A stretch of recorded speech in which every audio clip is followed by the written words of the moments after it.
Hi, welcome to Story Time with Gigi. Today we're going to be reading a story from this Christmas storybook collection by Disney, A Treasury of Tales. Our first story starts on page 5. A Toy Story Christmas, written by Tennant Redbank.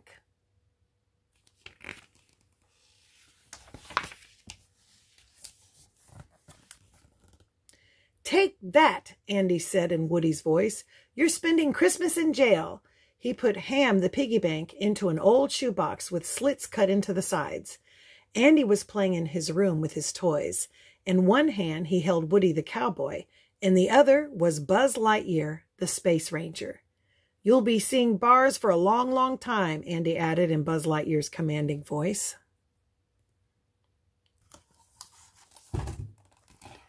Andy's mother came into the room and sat down on the bed.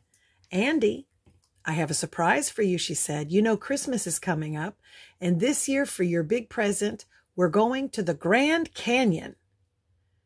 Andy dropped Woody and Buzz on the floor. He jumped up and down. "Hooray!" Andy said. "That's the best present ever. Can I take Buzz and Woody?" He picked up his two favorite toys. "I think it's better if you leave them here," his mother said. "You'll be so busy you won't have any time to play. Now come on, we have a lot to do to get ready."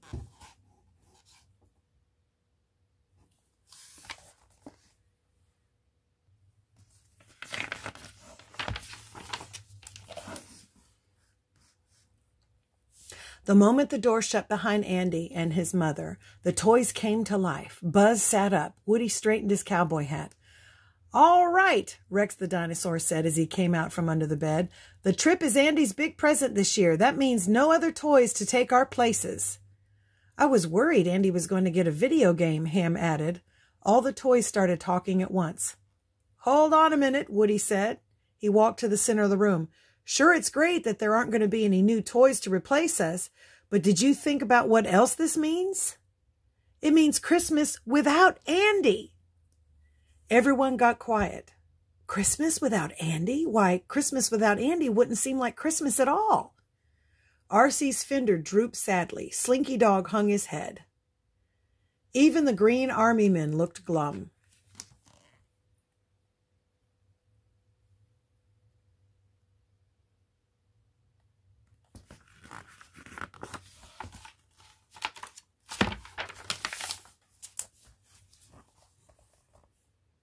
Buzz walked over to Woody. "Andy will be gone, but that doesn't mean we can't have Christmas. We'll just make it a toy Christmas." Woody looked at the other toys around him. He forced a smile onto his face. "Buzz is right," he said. "We'll have a great Christmas this year." But deep down, Woody knew it couldn't happen. It was true that they could have their own Christmas, but without the kid who loved them all, it wouldn't be much fun at all.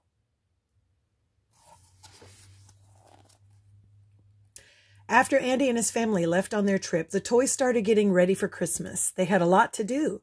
They made decorations, practiced singing songs, and looked for presents for each other. "Psst! Woody, over here!" Jessie hissed loudly. Woody found her hiding behind a stack of books. "Look what I found," she said proudly.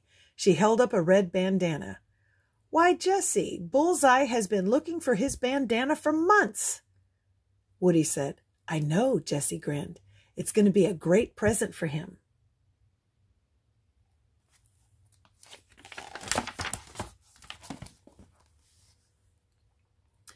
"Come sing some Christmas carols," Wheezy the penguin called to Woody. "All right," Woody said. He thought maybe the songs would put him in the Christmas spirit.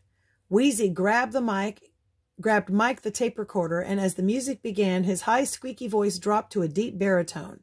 First, he belted out a rockin' rendition of Santa Claus is Comin' to Town. Then he glided into a jazzy Frosty the Snowman. But when Wheezy started crooning Blue Christmas, Woody had to move away. It made him think of how sad he'd be without Andy. "Catch you later, Wheezy." "Mike," Woody said with the tip of his hat. Wheezy and Mike continued to sing as Woody walked off. He was glad his friends were in the holiday spirit, but he couldn't stop thinking about how much he missed Andy. He went over to the other side of the room.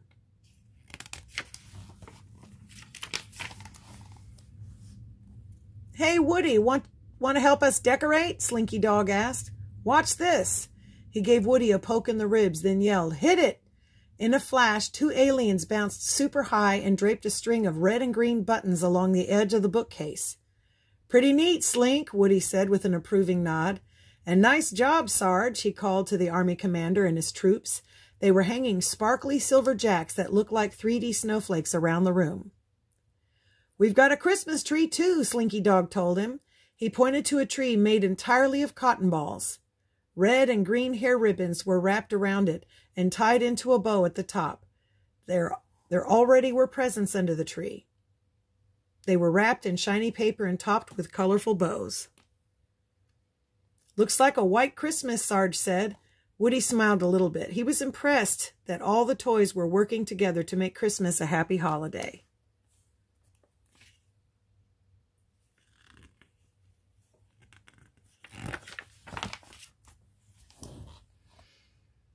Woody kept track of the days on the calendar in Andy's room. Finally, it was the big one, December 24th, Christmas Eve.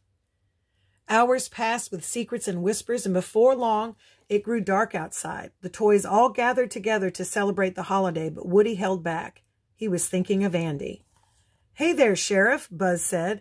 Why so down? It's a beautiful night out there, and it's Christmas Eve. I don't know, Buzz, Woody said. It's just not the same without Andy.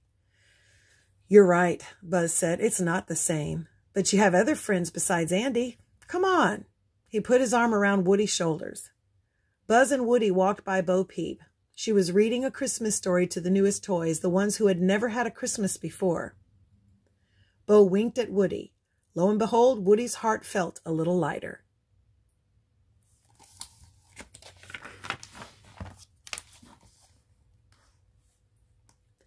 Then Buzz led Woody over to the Christmas tree. Etch-a-Sketch stood by the tree, a roaring fire drawn on his screen.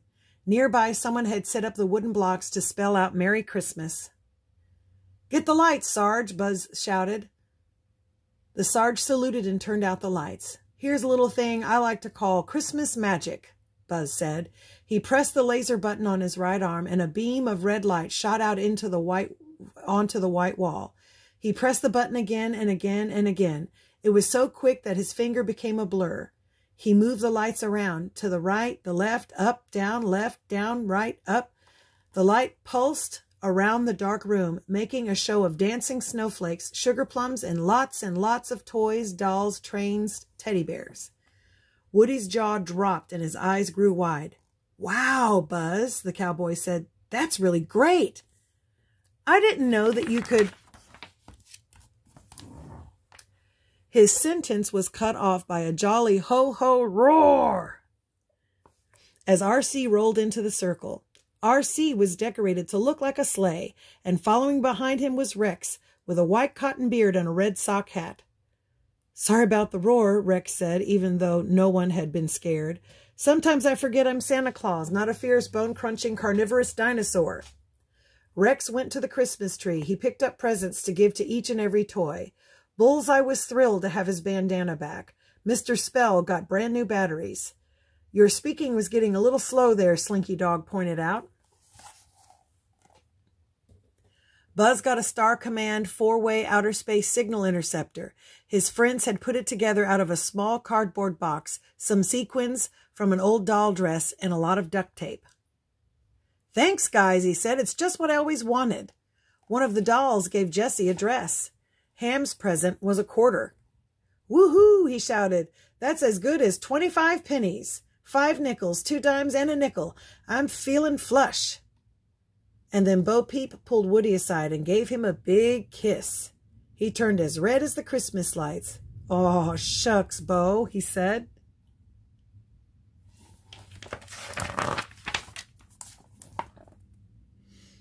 Woody looked at his friends. Buzz was right. Christmas without Andy wasn't better or worse. It was different. Spending time with people and toys you loved was what Christmas was really all about. Hey, Buzz, Woody, everyone, Slinky Dog yelled from the edge of the bed. Check this out. He pulled the window curtain aside. Outside, snow drifted down.